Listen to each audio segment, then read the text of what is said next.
Hello everyone, today we will solve your problem। इस video में हम क्लास 6 के स्टूडेंट्स की कुछ प्रॉब्लम्स हैं उसको सॉल्व करेंगे। फर्स्ट क्वेश्चन है question number 4, exercise 3E class 6 RS अकल मैथ का है, जो कि पेज नंबर 56 पर है। ये क्वेश्चन मुझसे पूछा है राजकुमार ने।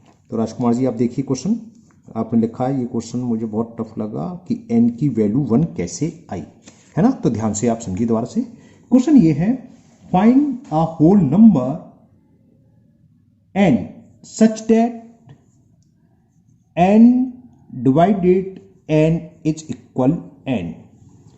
ऐसा कौन सा होल नंबर है जिसमें हम डिवाइड करने पर सेम वही आ जाए, सिर्फ और सिर्फ एक ही नंबर है, वो है 1।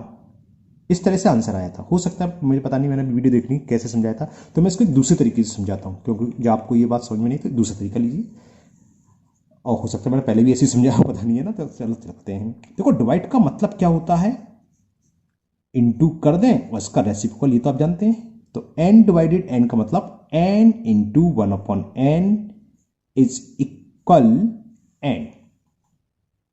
ओके, यहां तक बात समझ में आ रही है।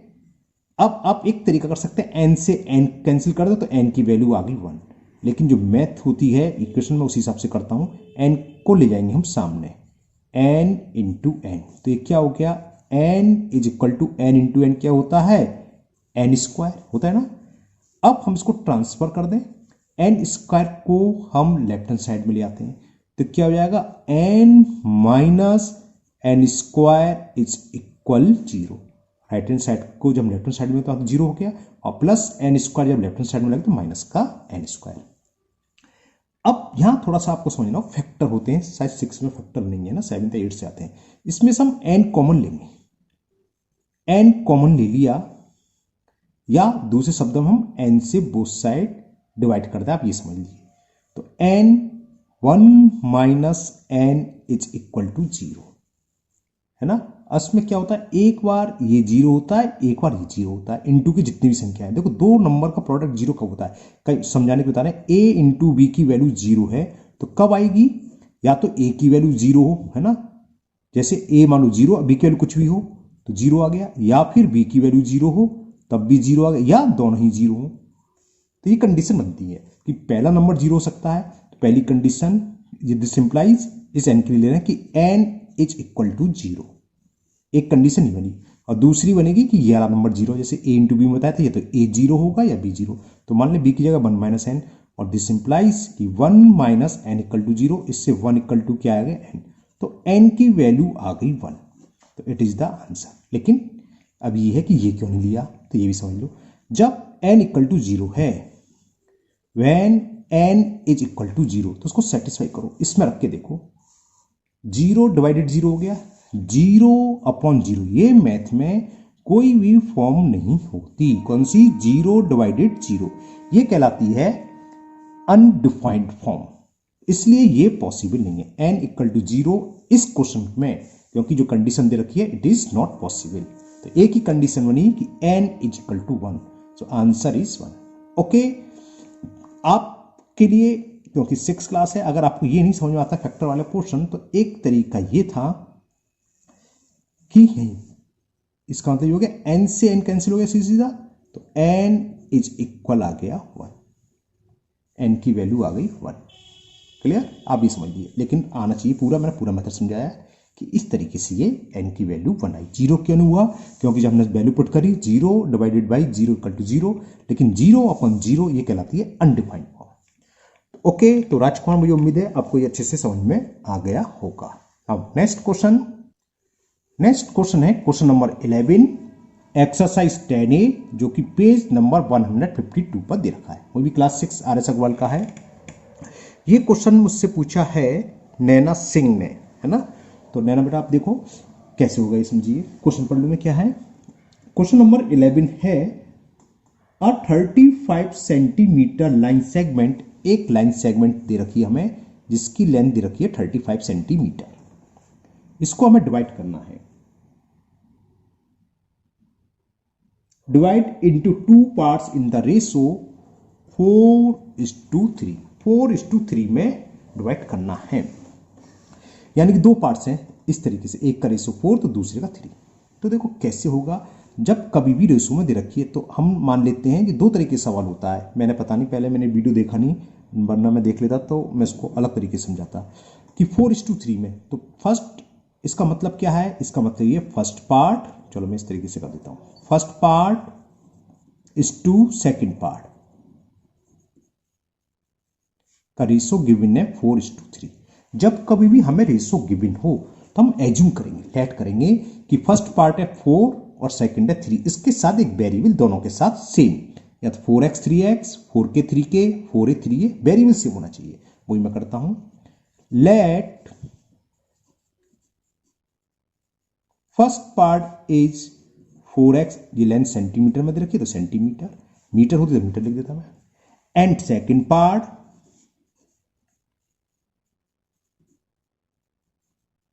कितना रेशियो है 3, तो 3x सेंटीमीटर। टोटल किसको बांटा हमने 35, तो इन दोनों का सम 35 ही तो होगा। एक रस्सी है मान लो 35 सेंटीमीटर की, मैंने इसको दो पार्ट में काट दिया, पहले की लेंथ कुछ हुई और दूसरे की लेंथ कितनी हुई, दोनों को प्लस कर देंगे तो कितनी आएगी 35 सेंटीमीटर आएगी। तो पहला लेंथ ये, दूसरी ये, तो इन दोनों का सम क्या बैठेगा 35। क्लियर ना? तो according to question 4x plus 3x is equal 35।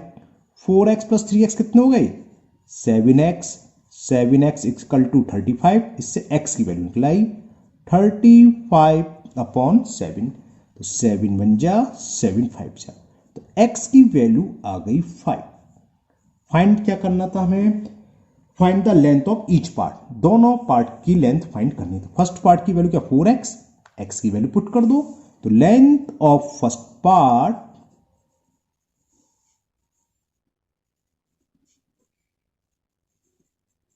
Four into x, और वैल्यू ऑफ एक्स इज 5, तो 4 5 जा कितना हो गया 20 centimetre. And length of second part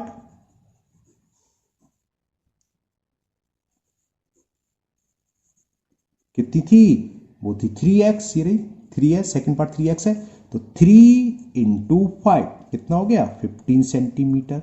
answer check कर सकते हैं, दोनों को ऐड करो 35 और दोनों का रेशो निकालो, 5 से डिवाइड कर दे, 5 4 जा 5 3 4:3 और 4:3 देखा था, और टोटल लेंथ कितनी थी 35, यानी कि हमारा ये आंसर सही है। तो फर्स्ट हो गया length of first part 20 and second part की 15 सेंटीमीटर। ओके नैना, मुझे उम्मीद है आपको ये क्वेश्चन समझ में आ गया होगा। नाउ नेक्स्ट प्रॉब्लम करते हैं solve. And next question RP Singh नाम से आईडी थी, है ना, आपका नाम जो भी है आरपी सिंह आईडी में भी लिखा हुआ, तो आरपी सिंह नाम से किसी ने पूछा है क्वेश्चन नंबर 21 एंड 24, दो क्वेश्चन पूछे इन्होंने सेम एक्सरसाइज के, एक्सरसाइज 9B, ओके, जो कि हमें दे रखा है पेज नंबर 143 पर। अरे बॉल पेन कहां जा रहा भाई ओके, चलिए करते हैं क्वेश्चन नंबर 21। क्वेश्चन 21 ये है, n/4 - 5 इज इक्वल n/6 + 1/2। तो क्या करें, इसमें n की वैल्यू फाइंड करनी है, तो वेरिएबल को एक साइड और कांस्टेंट एक साइड, तो n/6 जो राइट हैंड साइड में है उसको हम लेफ्ट हैंड साइड में ले आ रहे हैं, तो ये n/4 तो ही रहेगी, n/6 को प्लस को जब लेफ्ट हैंड साइड में मूव करेंगे या ट्रांसफर करेंगे तो क्या नेगेटिव हो जाएगा, तो -k 9/6 is equal, right hand side में 1/2 तो है ही, -5 को यानी कि कांस्टेंट को हम राइट हैंड साइड ले आ रहे हैं, तो माइनस का हो जाएगा +5 का मतलब अपॉन 1 बन तो होता ही है। अब यहां 4 और 6 का एलसीएम ले लें जो कि आएगा 12, ओके, 4 का डिवाइड 12 में 3 टाइम्स, 3 इंटू n, 3 ये n है, अगर किसी को x लग रहा हो तो पूरे सवाल में x कहीं नहीं, ये n है, n में थोड़ा ऐसा लिखता हूं ना, -6 का डिवाइड 12 में 2 टाइम्स, 2 इंटू n 2n, यहाँ क्या एलसीएम आएगा 2 और 1 का 2 का डिवाइड 2 में 1 टाइम्स गया, 1 इंटू 1 1 का डिवाइड करेंगे 2 में 2 टाइम्स, 2 इंटू 5 10, तो 3n में से जब n को सब्ट्रैक्ट करेंगे तो n बचा, और 10 + 1 11/2 है ना, और ये 12 को हम सामने ले गए जिसे क्रॉस मल्टीप्लाई करते हैं, तो इंटू 12। क्लियर? 2 से 12 कैंसिल हुआ, 2 1 जा 2, 2 6 जा, 11 6 जा 66। तो value of N will be 66। Okay, RP Singh नाम से जिसमें भी था, जो भी है ना, समझ में आ गया होगा। अब आपकी नेक्स्ट प्रॉब्लम थी इसी एक्सरसाइज का क्वेश्चन नंबर 24। तो लीजिए question number 24। Question 24 is x minus 3/5 minus 2 is equal to x upon 5। देखो इस पूरे टर्म में x है, इस पूरे टर्म में x है, ये कांस्टेंट है, तो वेरिएबल को एक साइड और कांस्टेंट को एक साइड, मतलब -2 को हम राइट हैंड साइड ले जा रहे हैं और 2x अपॉन 5 को हम ले आ रहे हैं लेफ्ट हैंड साइड में। तो क्या होगा, ये x माइनस 3/5, इस 2x को इधर लाएंगे तो माइनस का 2x अपॉन 5 और -2 को राइट हैंड साइड ले गए तो प्लस का 2। ये लाइक फ्रैक्शन है, मतलब अपॉन में 5 है, तो या दूसरे शब्दों में सीधा 5 एलसीएम आ गए, क्यों परेशान है। तो क्या आ जाएगा, ये 5 का डिवाइड 5 1 टाइम्स और 1 का जब न्यूमरेटर में मल्टीप्लाई करेंगे तो सेम आ जाएगा, और minus 2x is equal to 2। ये समझ में आ गया ना।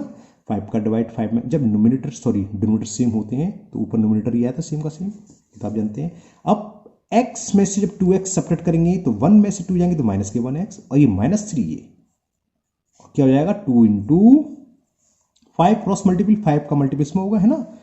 तो ये क्या हो गया, -x minus 3 is equal 10।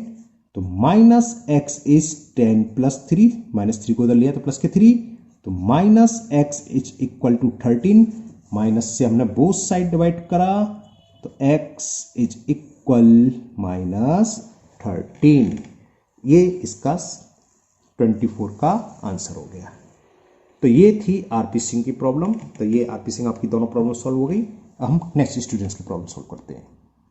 And the next question है question number 11, exercise 14A, page number 186। ये सारे के सारे क्लास 6 की चल रहे हैं, आर एस अग्रवाल के। ये भी राजकुमार जी ने पूछा है। राजकुमार जी आपने पहले भी 2 क्वेश्चन शायद पूछे थे ना। हाँ ठीक है, आप समझिए। क्वेश्चन में आपने कमेंट बॉक्स करा है राइट बाइसेक्टर नहीं किया, 90 डिग्री एंगल बनाया है। देखूं क्या है भाई, क्वेश्चन निकालने जरा, पेंसिल तो मैंने निकाल लिया। ओके मिल गया। Draw a line segment A B is equal to 5.6 centimetre. चलिए देखिए, तो क्या करेंगे इसके लिए, सबसे पहले हम एक लाइन सेगमेंट ड्रॉ करेंगे 5.6 सेंटीमीटर की। ओके, देखो ये 5.5 और एक आगे जाएंगे तो ये 5.6। ओके, तो ये हो गई 5.6 सेंटीमीटर की लाइन सेगमेंट ए बी। देखो परपेंडिकुलर बाइसेक्टर या राइट बाइसेक्टर एक ही चीज होती है। राइट बाइसेक्टर का मतलब इसको 2 इक्वल पार्ट्स में बांटना है, और कैसे, जो इसको बाइसेक्ट करे वो 90 डिग्री पर। तो परपेंडिकुलर बाइसेक्टर या राइट बाइसेक्टर कैसे ड्रॉ करते हैं, एक कंपास लेंगे और ए और बी दोनों एंड से हम आर्क लगाएंगे, कितना, हाफ से अधिक डिस्टेंस लेके। तो हमने क्या करा, ये देखिए, हाफ से अधिक डिस्टेंस ली, एक आर्क ऊपर लगा दिया लाइन से, एक आर्क नीचे लगा दिया। क्लियर। सेम रेडियस लेनी है, कोई चेंज नहीं करनी है। अब पॉइंटर को रखेंगे दूसरे एंड पर। अगर पहले ए से करा है तो बी पर, हमने पहले बी से करा था, और इस पॉइंटर को रखेंगे ए पर, ठीक। और एक आर्क ऊपर और एक आर्क नीचे। क्लियर। इन दोनों पॉइंट को ज्वाइन कर दो, यही इसका राइट बाइसेक्टर होता है। इसका तो एक ही तरीका है, इसी तरीके से मैंने पहले करा होगा, ठीक है। लेकिन आपको नहीं प्रॉब्लम है, कुछ भी प्रॉब्लम है तो आप पूछिए बेझिझक, है ना। मुझे 2 बार करना होगा तो मैं 2 बार वीडियो बनाऊंगा, 3 बार तो 3 बार, क्योंकि आप लोगों के एग्जाम नज़दीक है और आपको कोई कन्फ्यूजन नहीं होना चाहिए। क्लियर। इसको कुछ नेम देना चाहें तो दे सकते हैं। मान लो एम इसे दे दिया, एन इसे भी दे दो, ओ। तो एम ओ ये भी हो सकता है कि परपेंडिकुलर ड्रॉ करो, तो M O is the perpendicular to A B, ये पॉइंट बी है। और दूसरे शब्दों में M N is the right bisector. Okay Rajkumar, आपको मुझे उम्मीद है ये समझ में आ गया होगा। Now next problem. Now next question, exercise 20V, question number 2 का थर्ड पार्ट, पेज नंबर 224। ये जैनिथ ने बल्कि पूछा नहीं है, उसने बताया है, शायद मैंने इसमें कुछ सेंटीमीटर मीटर में कुछ गड़बड़ी कर दी है ना। क्वेश्चन ये था, find the circumference of a circle whose diameter, हमें डायमीटर दे रखा है थर्ड पार्ट में और वो दे रखा है 10.5 मीटर। तो इसकी रेडियस क्या होगी, रेडियस होगी 10.5 अपॉन 2 मीटर। तो सरकमफ्रेंस क्या होगा, सरकमफ्रेंस ऑफ सर्किल क्या होता है 2 पाई आर। तो 2 इंटू पाई, पाई की वैल्यू 22/7 इंटू आर, रेडियस ये देखिए 10.5 अपॉन 2। हो सकता है मैंने पहले करा हो तो डायमीटर इंटू व्यास, सॉरी क्या बोलते हैं 2 पाई या डायमीटर इंटू पाई लिख के कर दिया, वो एक ही बात होती है ना। 2 से ये 2 कैंसिल, 7 से कैंसिल करें, 7 बन जा 7, 7 बन जा 7 पॉइंट और 3 तो कैरी कर 35, 7 5 जा, तो 15 का मल्टीपल 22 में करूं मैं, 15 2 जा 60, सॉरी 30 कैरी 3, 15 2 जा 30 और 3 33, एक प्लेस के बाद डेसिमल, तो ये 33 मीटर। ये जैनिथ ने मेरा उसमें ध्यान दिलाया, ये पूछा नहीं उसने कहता है, मैंने शायद सेंटीमीटर लिख दिया, उसने ऐसे कुछ लिखा है सेंटीमीटर, मीटर दिया है, मीटर ये यही होगा। अगर मैंने पहले वीडियो में सेंटीमीटर लिख दिया तो वो बाई मिस्टेक हो गया है ना। जब यूनिट मीटर में दे रखी है तो मीटर में ही ये आएगा। Okay, thank you zenith for attention, है ना, तुमने ध्यान से देखा। तो अगर मैंने सेंटीमीटर लिखा है तो गलत लिखा है, मीटर में है तो मीटर ही होगा। इसी एक्सरसाइज का क्वेश्चन नंबर 5 पूछा है Sanjay Kumar, wrong is answer क्या लिखा है मैंने, चलो करते हैं, हो सकता है मैंने कुछ मिस्टेक कर दी उसमें। क्वेश्चन नंबर 5 इसी एक्सरसाइज का, संजय कुमार ने मेरा इसमें ध्यान दिलाया है, अटेंशन दिया है उसने। Okay, thank you. चलिए करते हैं question 5। Find the distance cover by the wheel of a car in 500 revolution if the diameter of wheel, diameter of wheel कितना दे रखा है इसमें, डायमीटर ऑफ व्हील वो हमें दे रखा है 77 सेंटीमीटर। तो रेडियस, पिछली बार मैंने अलग तरीके से, इस बार रेडियस निकाल करता हूं, रेडियस ऑफ व्हील क्या होता है डायमीटर का हाफ, तो 77 अपॉन 2 सेंटीमीटर, ये दे रखी है रेडियस ऑफ व्हील आर, है ना। तो एक रोटेशन में व्हील कितनी डिस्टेंस कवर करता है, अपने सरकमफ्रेंस के इक्वल। तो distance cover by wheel, distance cover by wheel in 1 rotation या रिवॉल्यूशन एक ही बात होती है, वो इक्वल होता है अपने सरकमफ्रेंस, 2 पाई, पाई की वैल्यू क्या होती है 22/7 इंटू आर, आर कितना है 77/2, 2 से ये 2 कैंसिल, 7 से ये 11 बार कैंसिल, तो ये हो गया 22 इंटू 11 सेंटीमीटर। यहां तक क्लियर। अब इसमें पूछा क्या है कि 500 रिवॉल्यूशन में कुल कितनी डिस्टेंस कवर करेगा व्हील। तो क्या करें, इसमें 500 का मल्टीपल कर दें, आंसर आ जाएगा। तो distance cover by wheel, distance cover by wheel in 500 rotation, revolution एक ही चीज होती है।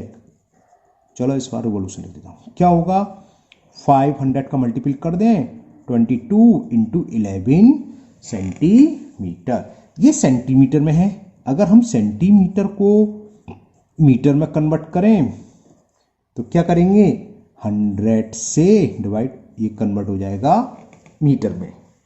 2 0 से ये 2 0 कैंसिल, देखो 5 का मल्टीपल में 22 में कर रहा हूं, 5 2 जा 10 कैरी 1, 5 2 जा 10 और 1 11 इंटू 11, 11 होते हैं 121, तो आंसर हो गया 1210 मीटर। अगर इसको किलोमीटर में बाई चांस पूछा 1000 से डिवाइड कर देते तो क्या आता, चलो मैं दिखा देता हूँ, 1000 से डिवाइड कर दें तो ये किलोमीटर में, पिछली बार भी मैंने शायद दोनों में आंसर लिखा होगा, तो 1.21 किलोमीटर। चाहे आप मीटर में लिख के छोड़ दो आंसर, चाहे इतने में, ये इसका होगा आंसर। तो लेकिन मैंने कोई मिस्टेक करी इसमें, पता नहीं, मैं दोबारा चेक करूँगा। संजय कुमार ने ये लिखा है कि रॉन्ग है, मैं दोबारा कमेंट पढ़ता हूँ, शायद मैंने गलत पढ़ लिया। ओके चलिए, तो ये आप लोगों की प्रॉब्लम थी। तो अगर आप लोग पहली बार चैनल पर आए हैं तो चैनल को सब्सक्राइब करना भूलें, साथ ही साथ बेल आइकन को जरूर प्रेस करें, जिससे आगे जो भी वीडियो अपलोड होगी उसका नोटिफिकेशन आपको मिल जाएगा और कोई भी वीडियो आपकी मिस नहीं होगी। इसी तरह आपकी जो भी किसी भी एक्सरसाइज में कोई भी प्रॉब्लम हो, आप किसी वीडियो में कमेंट्स करें, मैं उसको सॉल्व करने की पूरी कोशिश करूँगा, है ना। मैं सबके कमेंट्स पढ़ता हूँ, कभी लेट हो जाता हूँ बात रही, लेकिन आपकी प्रॉब्लम सॉल्व जरूर होगी। आज नहीं तो कल, मतलब 1-2 दिन में सॉर्ट आउट करके मैं इसको अपलोड कर दूंगा। फिर मिलते हैं नेक्स्ट वीडियो में। Thank you, have a nice day.